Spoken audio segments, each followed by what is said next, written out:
qualitat, no? En aquest aspecte, que sempre hem sigut un centre privat, sempre, però volem buscar una miqueta més el que en diem el tractament d'excel·lència, no? Una excel·lència de tractament que no deixa de ser primordialment una d'educar el pacient i dos de sensibilitzar el pacient per què passa i com passa, i aquí hi ha molts mitjans.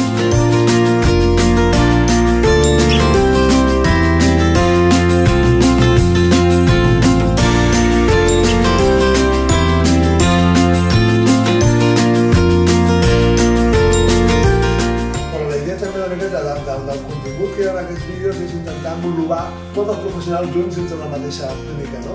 I que tu facis entendre, per exemple, ara mateix el que dèiem de beure aigua, el que dèiem de la pressió arterial, el que dèiem de les cefalees, que moltes vegades les cefalees és per la deshidratació.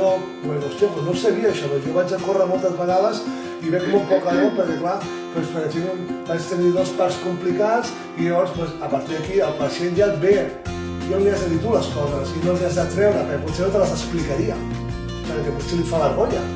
Llavors, una miqueta, tot aquest contingut tan variat fa que una miqueta, que no només que sigui un centre de fisioteràpia... Només hi hagi lesions i fractures i tal, sinó que és important perquè nosaltres com treballem, que a vegades una lesió necessita d'un bon treball físic, d'una bona alimentació i d'un bon tractament. I no una sola cosa porta al tractament òptim, sinó que és el conjunt de moltes coses que afavoreix que hi hagi un bon resultat.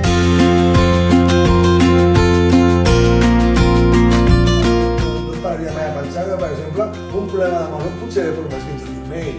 Llavors, tota aquesta informació més holística, una miqueta molt més englobada, fa que, per exemple, el que nosaltres sempre diem que és el que a vegades treballar en un equip multidisciplinar, no? Que pots treballar amb un preparador físic, pots treballar amb un psiconeuròleg, pots treballar, per exemple, amb un fisioterapeuta, i tots aquests tractaments que tu puguin estar englobats en si. No només vas al fisioterapeuta a fer un massatge, no? Que això potser ja s'ha passat a la història, sinó que avui en dia... Doncs encara la gent està mentalitzada,